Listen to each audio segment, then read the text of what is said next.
ത്രിയേക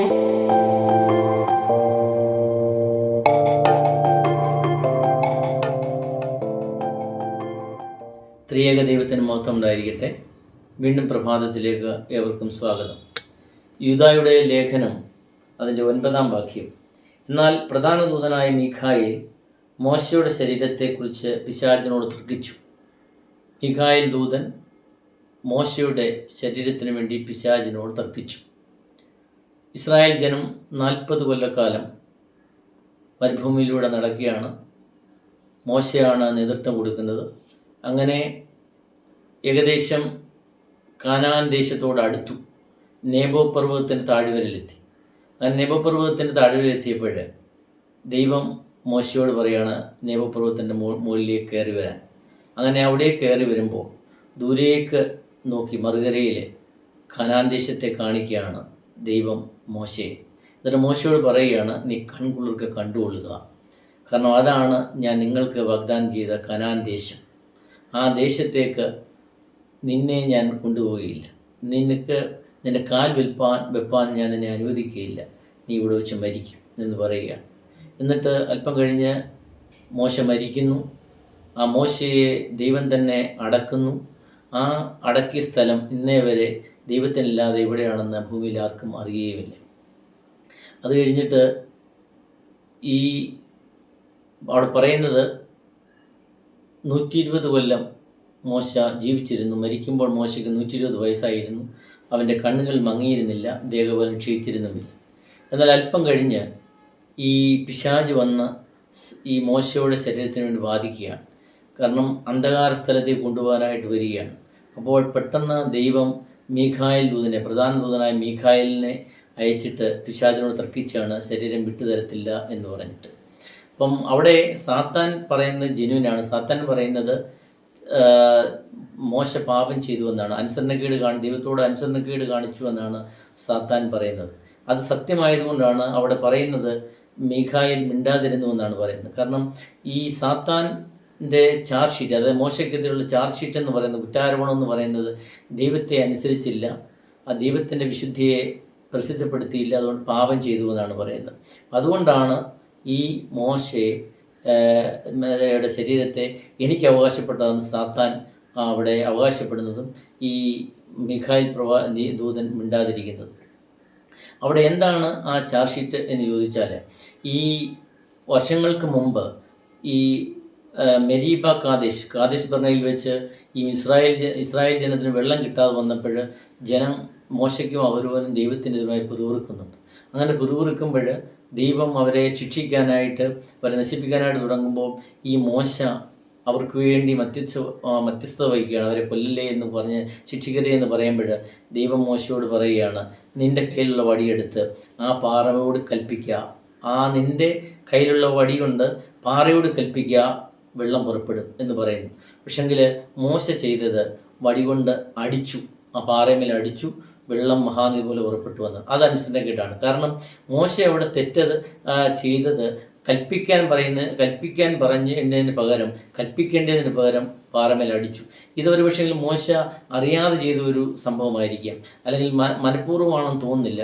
കാരണം കുറേയേറെ വർഷങ്ങൾക്ക് മുമ്പ് ഇതുപോലെയൊരു സംഭവം രഫീദിയിൽ വെച്ച് ഇതുപോലെ ജനങ്ങൾക്ക് വെള്ളം കിട്ടാതിരുന്നപ്പോൾ, ഇതുപോലെ ജനങ്ങൾ ദൈവത്തിനെതിരെ മറുതലിച്ചപ്പോൾ അവിടെ ദൈവം പറഞ്ഞു, അത് ആ യാത്രയുടെ ആരംഭഘട്ടത്തിലാണ്.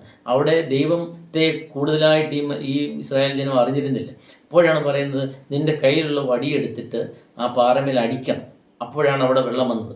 ആ ഓർമ്മ കൊണ്ടായിരിക്കാം ഇവിടെ ദൈവം പാറയോട് കൽപ്പിക്കാൻ പറഞ്ഞു, പക്ഷേ മോശ പാറമേൽ അടിച്ചു.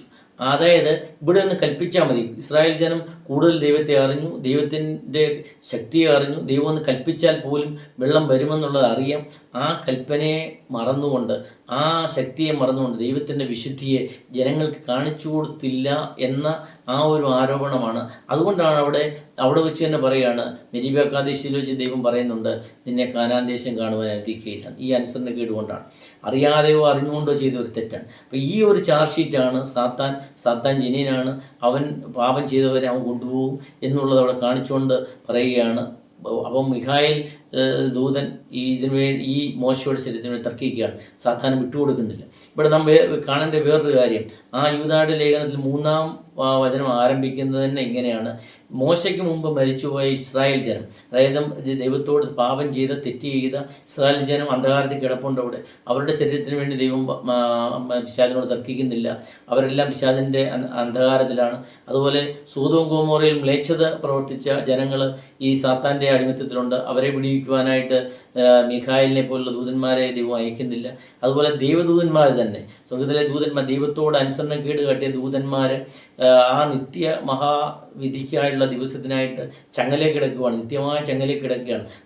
അവർക്ക് വേണ്ടി പോലും ബാധിക്കാതെയാണ് മോശയ്ക്ക് വേണ്ടി ദൈവം പിശാചിനെ വിട്ടുകൊടുക്കുക, മോശയുടെ ശരീരം വിട്ടുകൊടുക്കാതെ സ്വർഗത്തേക്ക് കൊണ്ടുപോകാനായിട്ട് ദൈവം അവിടെ തർക്കിക്കുന്നതായിട്ട് കാണും. എന്തുകൊണ്ടാണ് മോശയ്ക്ക് വേണ്ടി മാത്രം ഈ ദൈവം ഇങ്ങനെ തർക്കിക്കുന്നത്? അവിടെ വേദപുസ്തകം പറയുന്നത് മോശയെപ്പോലെ ദൈവത്തെ അറിഞ്ഞ ഒരു മനുഷ്യൻ ഇസ്രായേൽ ഉണ്ടായിട്ടുള്ളത്. ഒന്നാമത് അതാണ്. രണ്ടാമത് ഇത് തന്നെ കാരണം, ഈ നെബോ പർവ്വതത്തിൽ വെച്ച് ദൈവം പറയുകയാണ്, നീ അവിടേക്ക് നോക്കൂ, നിന്നെ അവിടേക്ക് കൊണ്ടുപോകത്തില്ല എന്ന് പറയുമ്പോൾ മോശയ്ക്ക് വേണേൽ പ്രാർത്ഥിക്കാൻ പറ്റും. പക്ഷെങ്കിൽ ദൈവം അത് ചെയ്തില്ല, മോശ അത് ചെയ്തില്ല. ദൈവത്തിൻ്റെ കൽപ്പന ശിരസ വഹിച്ചു. ക്രിസ്തുവും ഇതാണ് ചെയ്തത്. ക്രിസ്തുവിനെ പോലെ പറയുകയാണ്, നിൻ്റെ ഹിതമാണ് എൻ്റെ ഹിതം എന്നത്. വേണമെങ്കിൽ ഈ ക്രിസ്തു എത്രയോ പേർക്ക് വേണ്ടി ദൈവത്തോട് വാദിക്കുന്നു. അല്ലെങ്കിൽ മോശ തന്നെ ഇസ്രായേൽ ജനം പിമ്പോട്ട് നോക്കിയാൽ അവർ തെറ്റ് ചെയ്തപ്പോൾ അവരുടെ ജീവന് വേണ്ടി കർത്താവിനോട് ദൈവത്തോട് പ്രാർത്ഥിക്കുന്നുണ്ട്, അവരെ വിടുവിക്കുന്നുണ്ട്. എന്നാൽ സ്വന്തം കാര്യം വന്നപ്പോൾ എൻ്റെ ദൈവമേ, എൻ്റെ ഹിതമല്ല നിൻ്റെ ഹിതം നടക്കണേ എന്നുള്ള ആ ഒരു ചിന്ത, ആ ഒരു ബോധ്യം, അതാണ് ദൈവം പിശാചിന് വിട്ടുകൊടുക്കാഞ്ഞത് മോശയെ. രണ്ടാമത് എബ്രായ ലേഖനത്തിൽ പറയുന്നുണ്ട്, ഈ താൽക്കാലിക ഈ സുഖത്തേക്കാൾ, അതായത് രാജകൊട്ടാരത്തിൽ 40 കൊല്ലം വളർന്നാണ് മോശ. ആ സുഖം വിട്ടുകൊണ്ടാണ് ഇസ്രായേൽ ദൈവജനത്തിൻ്റെ കഷ്ടപ്പാട് കണ്ടു. അതായത് ഒരു ദിവസം വെളിയിലോട്ട് പോയപ്പം തൻ്റെ ജനം, എബ്രായ ജനം, ഇസ്രായേൽ ജനം കഷ്ടപ്പെടുന്നതും അടിമത്തത്തിൽ ജീവിക്കുന്നതും കണ്ടുകൊണ്ട് അവിടുന്ന് ഓടിപ്പോയതാണ്. ആ സുഖം ഇട്ടിട്ട് ഈ ലോകത്തിന് താൽക്കാലിക പോകും. അത് ഇംഗ്ലീഷിൽ ബൈബിളിൽ പറയുന്നത് the pleasure of the sin for a season, for a moment എന്നാണ്. താൽക്കാലിക സുഖം, the passing pleasures of the world, ഈ ലോകത്തിൻ്റെ നൈമിഷിക സുഖങ്ങളെ വേണ്ടാന്ന് വെച്ചു. കാരണം താൻ സുഖിച്ചു, എൻ്റെ ജനങ്ങൾ വെളിയിൽ കഷ്ടപ്പെടുന്നു, പട്ടിണി കിടക്കുന്നു, വിഷമത്തിലായിരിക്കുന്നു, ആ സമയത്ത് ഞാൻ സുഖിക്കുന്നത് പാപമാണ് എന്നുള്ള ഒരു ബോധ്യം. രണ്ടാമത് പറയുകയാണ്, ഫറവോൻ്റെ പുത്രിയുടെ മകനെന്ന ആ സ്ഥാനം വേണ്ടാന്ന് വെച്ചു. എന്നിട്ട് പറയുകയാണ്, ആ പ്രതിഫലം നോക്കിയതുണ്ട്. കാരണം ആ പ്രതിഫലം എന്താണ്? ദൈവത്തോട് ചേർന്നിരിക്കുന്ന സ്വർഗരാജ്യത്തിൻ്റെ അവസ്ഥ, ദൈവത്തോട് കൂടെയുള്ള വാസം, അതാണ് ആഗ്രഹിച്ചത്. മൂന്നാമത് പറയുകയാണ്, മിസ്രൈമിലെ നിക്ഷേപങ്ങളെക്കാൾ ക്രിസ്തുവിൻ്റെ നിന്ന ഏറ്റെടുത്തു. അതായത് 3 കാര്യങ്ങൾ വേണ്ടാന്ന് വെക്കുകയാണ് അവിടെ. അതായത് കൊട്ടാരത്തിലെ വാസം, സുഖം വേണ്ടാന്ന് വെക്കുന്നു. രണ്ടാമത് സ്ഥാനം, അധികാരം, രാജകുമാരൻ എന്നുള്ള സ്ഥാനം വേണ്ടാന്ന് വെക്കുന്നു. മൂന്നാമത് ധനം വേണ്ടാന്ന് വെക്കുന്നു. ഇതുകൊണ്ടൊക്കെയാണ് തൻ്റെ ജീവിതത്തെ ദൈവഹിതത്തിനനുസരണമായി മാറ്റിയാണ്, യാഗപീഠത്തോട് ചേർത്ത് വെക്കുകയാണ്. അതായത് മോശ പറയുകയാണ്, എൻ്റെ ഹിതങ്ങളെല്ലാം സ്വയമേ ഹനിച്ചുകൊണ്ട്, തൻ്റെ മോശയുടെ ഇഷ്ടങ്ങളെല്ലാം ദൈവത്തിന് വേണ്ടി സ്വയമേ ഹനിച്ചുകൊണ്ട് യാഗപീഠത്തോട് ചേർന്നിരിക്കുന്ന ഒരു ജീവിതമാണ്, ദൈവത്തോട് ചേർന്നിരിക്കുന്ന ജീവിതമാണ് മോശ കഴിച്ചത്. അതുകൊണ്ടാണ് മോശയെ ദൈവം സാത്താനെ വിട്ടുകൊടുക്കുക, സ്വർഗത്തേക്ക് കൊണ്ടുപോകുന്നത്. എന്നിട്ട് അവിടെ മരിക്കുമ്പം മോശയ്ക്ക് 120 വയസ്സായിരുന്നു. അവൻ്റെ കണ്ണുകൾ മങ്ങിയിരുന്നില്ല, ദേഹബലം ക്ഷയിച്ചിരുന്നുമില്ല. കാരണം ദൈവത്തെ കണ്ട കണ്ണുകളാണ്. അതെങ്ങനെയാണ് മങ്ങിപ്പോകുന്നത്? ദൈവത്തിൻ്റെ സാമീപ്യവും സാന്നിധ്യം അറിഞ്ഞ ശരീരമാണ്, അതെങ്ങനെയാണ് ക്ഷയിക്കുന്നത്? അതുകൊണ്ട് പ്രിയമുള്ളവരെ, നമ്മുടെയൊക്കെ ജീവിതത്തിലും നമ്മുടെ കണ്ണുകൾ ക്ഷയിക്കാതിരിക്കുന്നത്, നമ്മുടെ ദേഹബലം ക്ഷയിക്കാതെ ദൈവത്തോട് ചേർന്നിരിക്കുമ്പോഴാണ് ദൈവത്തെ കാണുന്നത്. ഈ വചനങ്ങളിലൂടെ, പരിശുദ്ധ കുർബാനകളിൽ ആരാധന സംബന്ധിക്കുന്നതോടെ ദൈവത്തെ എന്നും കാണുവാൻ, നമ്മുടെ കണ്ണുകൾ മങ്ങാതിരിപ്പാൻ, നമ്മളുടെ ശരീരം ക്ഷയിപ്പാതിരിപ്പാൻ ദൈവത്തോട് ചേർന്നിരിക്കണം. രണ്ടാമത് മോശയുടെ ജീവിതം യാഗപീഠത്തോട് ചേർന്ന്, യാഗം എന്ന് പറയുന്നത് കുരിശാണ്. ക്രിസ്തുവിൻ്റെ നിന്ന എന്ന് പറയുന്നത് ക്രിസ്തുവിൻ്റെ കുരിശാണ്. ആ കുരിശ് ഈ ലോകത്തിൻ്റെ നിന്ന, കഷ്ടപ്പാട്, അപമാനം, എല്ലാം ദുഷികളൊക്കെ ഏറ്റെടുത്തുകൊണ്ട് ആ ക്രിസ്തു, ആ യാഗപീഠവും പറയുന്ന ഇതാണ്, ദൈവമേ, എൻ്റെ ഹിതമല്ല നടക്കേണ്ടത്, നിൻ്റെ ഹിതമാണ് നടക്കേണ്ടത്.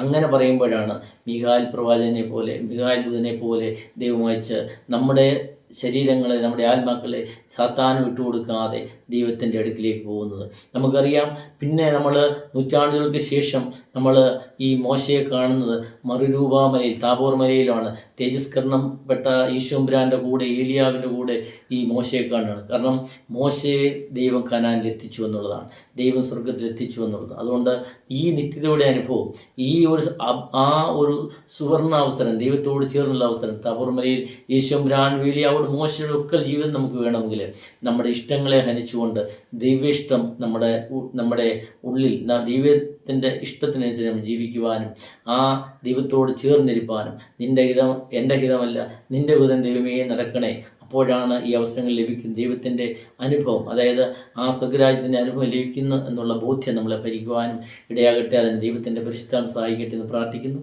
ദൈവം നമ്മെ സമൃദ്ധമായി അനുഗ്രഹിക്കട്ടെ.